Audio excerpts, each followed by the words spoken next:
Good afternoon. My name is Isabella Chenault Argo. I was born in 1864 in Danville, Kentucky. My father, Judge William Chenault, was the greatest jurist and law professor of his day. I was raised in a fine Kentucky family. I was taught that a lady never need raise her voice, so come a little closer if you want to hear my story. I married my beloved William Argo at the age of 21. He was superintendent of the superintendent of the Kentucky School for the Deaf. His parents were both deaf, and his mother attended that same school in her youth. We brought many social activities to the household of the school. And as the superintendent's wife, I had opportunities to brighten the lives of students and teachers. After the birth of my second son, my husband fell ill with tuberculosis. We had heard that the dry conditions in Colorado could ease such ailments, so he moved to Colorado Springs. I stayed in Danville, where I'd obtained a teaching position, and my earnings helped keep the family going while my husband was recovering. It wasn't long before he had greatly recovered and obtained a teaching position of his own. He sent for us. When we arrived in Colorado, my sons were young. William was 1 year old. Robert was age 6. Not long after we arrived, Robert fell ill with a disease of the heart and had to be removed to a lower elevation. I took both boys with me back to Danville. We stayed there for 2 more years, when again my husband sent for us, this time having been promoted to superintendent of the Colorado School for the Deaf and the Blind. He needed my help. I brought both boys with me and left Robert in Kansas with family friends until his heart could grow stronger.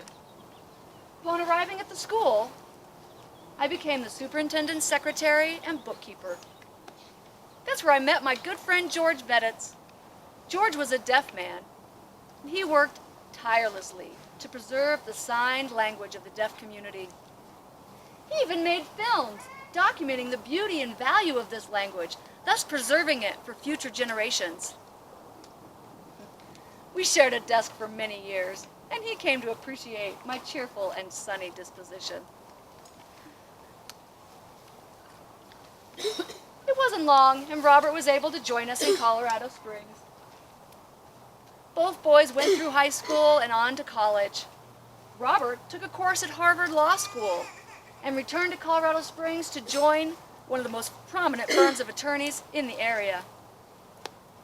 William attended Colorado College and pursued his dreams in Boston. Sadly, in 1918, William contracted the Spanish flu. He passed away at the age of 25. In 1920, my son Robert also contracted the Spanish flu. He died having aged 32 years. I continued to work at the school for about 15 more years. I held many positions. Of course, superintendent, secretary, and bookkeeper. Oral teacher. When Mrs. Sutton, our school matron, fell ill and was forced to retire, I took over her position as well. In 1920, the Board of Trustees appointed me assistant superintendent.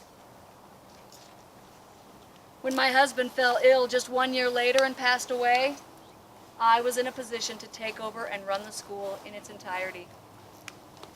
I was determined to do things on my own and not delegate to others. I had a lot to learn about the sign language, but the duty was upon me to address meetings.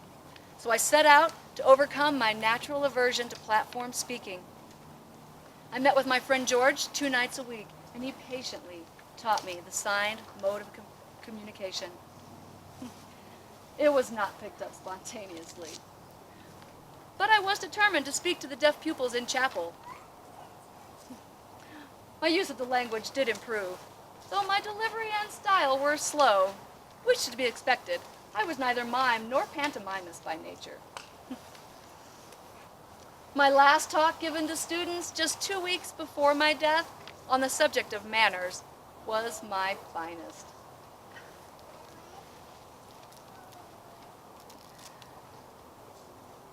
In 1922, the Board of Trustees appointed me to an additional 2-year term as superintendent.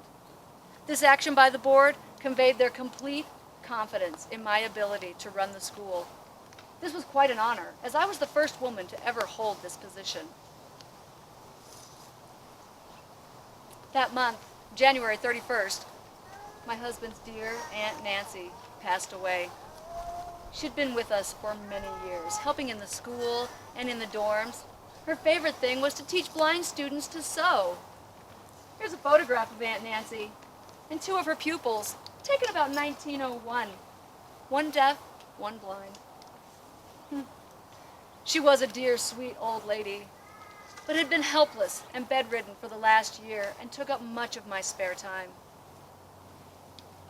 She had aged 99 years. In the last 4 years, all that was near and dear to me was ruthlessly taken from me. My 2 grown sons, brilliant and promising. My husband, and now Aunt Nancy. All I had left to live for was the school.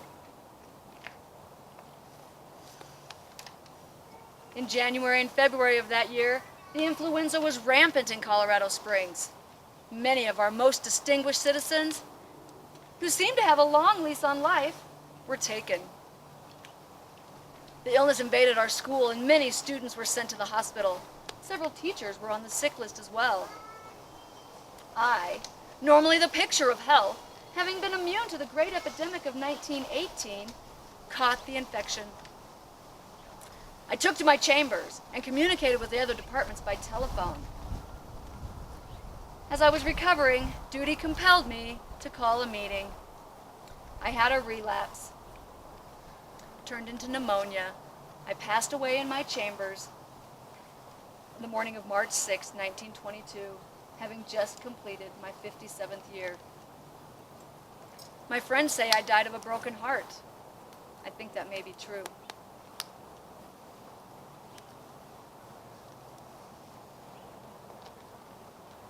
I'll answer any questions you have.